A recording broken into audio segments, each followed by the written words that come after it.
من الشيطان الرجيم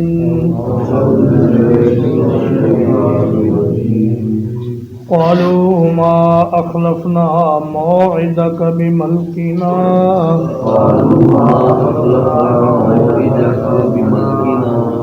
انہوں نے کہا ہم نے آپ کے وعدے کی مخالفت اپنے اختیار سے نہیں کی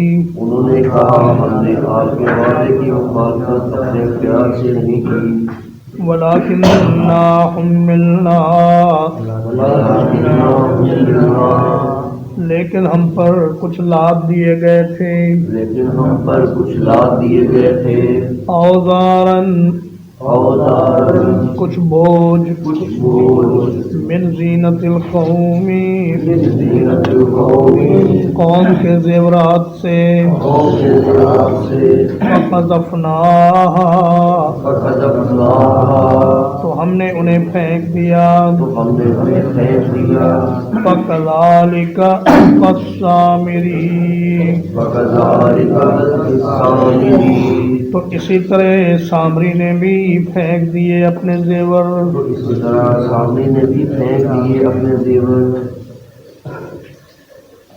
موسیٰ علیہ السلام سخت غضبناک ہو کر طور سے واپس لوٹے اور اپنی قوم سے ناراض ہونے لگے کہ تمہیں تو اللہ نے طور پہاڑ پر آنے کا حکم دیا تھا اور تم یہاں بیٹھے ہو۔ تو انہوں نے کہا کہ ہم نے آپ کے وعدے کی خلاف ورزی اپنے اختیار سے نہیں کی، بلکہ بعض قدرتی عوامل ایسے درپیش آئے کہ ہم اپنا سفر جاری نہ رکھ سکے اور ہم طور پہاڑ پر نہ پہنچ سکے، اور اس میں ایک بہت بڑی رکاوٹ یہ آ گئی کہ ہمارے پاس جو زیورات تھے وہ ہم نے آگ میں پھینک دیے اور سامری نے بھی اپنے زیور آگ میں پھینکے۔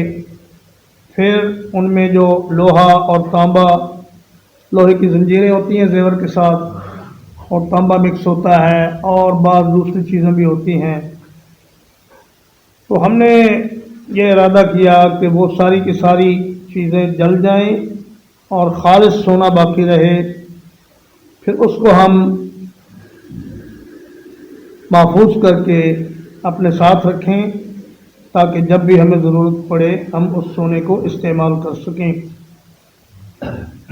تو اصل چیز یہ ہے کہ جو مال ہے لوگوں کا وہ ان کے پاس سونے اور چاندی کی شکل میں ہی ہونا چاہیے۔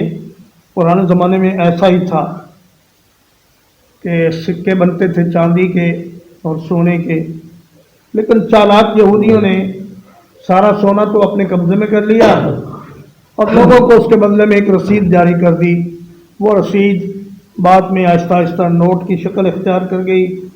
اب آپ کے پاس سوائے کاغذ کے ٹکڑے کے کچھ نہیں ہے اور سونا جتنا بھی ہے وہ سب یہودیوں کے پاس ہے، اور جب وہ ان کا جی چاہتا ہے آپ کے روپے کی قدر آدھی کر دیتے ہیں، اور جب چاہتا ہے جی چاہتا ہے ان کا تو روپے کی قدر چوتھا حصہ کر دیتے ہیں۔ ایک آدمی جو 2 سال 3 سال پہلے 1 کروڑ روپے کا مالک تھا، آج وہ 50 لاکھ کا مالک رہ گیا ہے۔ تو یہ سب انہی یہودی سود خوروں کی سازش کا نتیجہ ہے۔ سونے کی قیمت ہمیشہ ہر دور میں ایک رہی ہے۔ حدیث پاک میں آتا ہے کہ نبی کریم صلی اللہ علیہ وسلم نے 1 دینار سے ایک بکری خریدی۔ 1 دینار ہوتا ہے تقریباً 4.25 گرام کا، تو 4.25 گرام سونے کی قیمت آج بھی وہی 60-70 ہزار روپے ہے۔ تو آج کے دور میں بھی 1400-1500 سال گزرنے کے بعد بھی بکری کی قیمت وہی 1 دینار ہے۔ تو سونے کی قیمت ہمیشہ جو ہے وہ قائم رہتی ہے، جبکہ کرنسیوں کی قیمت گھٹتی بڑھتی رہتی ہے۔ تو کوئی ایسا اللہ کا نیک بندہ اٹھے گا جو اس سارے سودی نظام کو ختم کر کے پھر سونے اور چاندی کے سکے رائج کرے گا اور یہ کرنسی کا کاروبار ختم کرے گا۔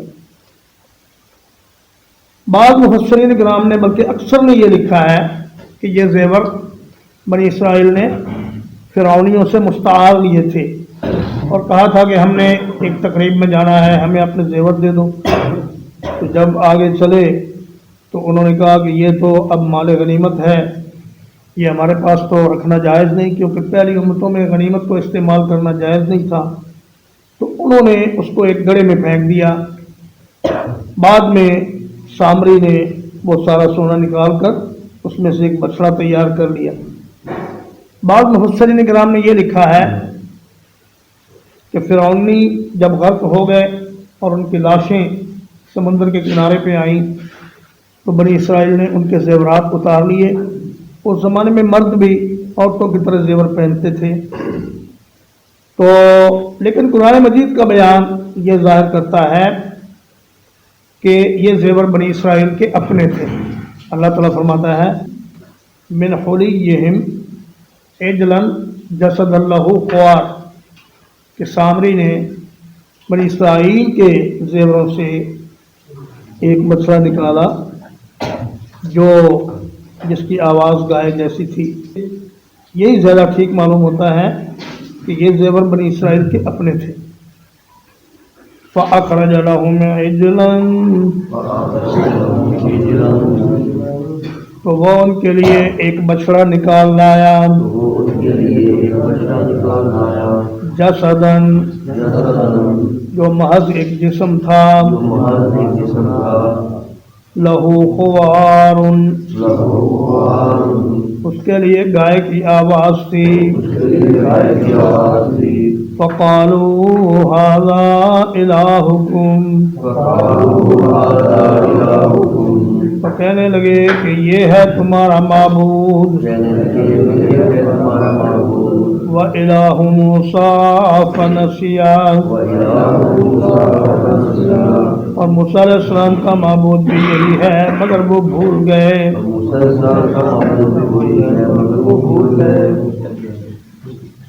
وہ جو بچڑا تھا اس کو ایسی کاریگری سے بنایا گیا تھا کہ وہ اس کے سوراخوں میں سے جب ہوا گزرتی تو اس میں سے گائے کی آواز نکلتی، وہ رانبتا تھا، یعنی جس طرح گائے یا بیل آواز نکالتا ہے ویسے اس میں سے آواز نکلتی۔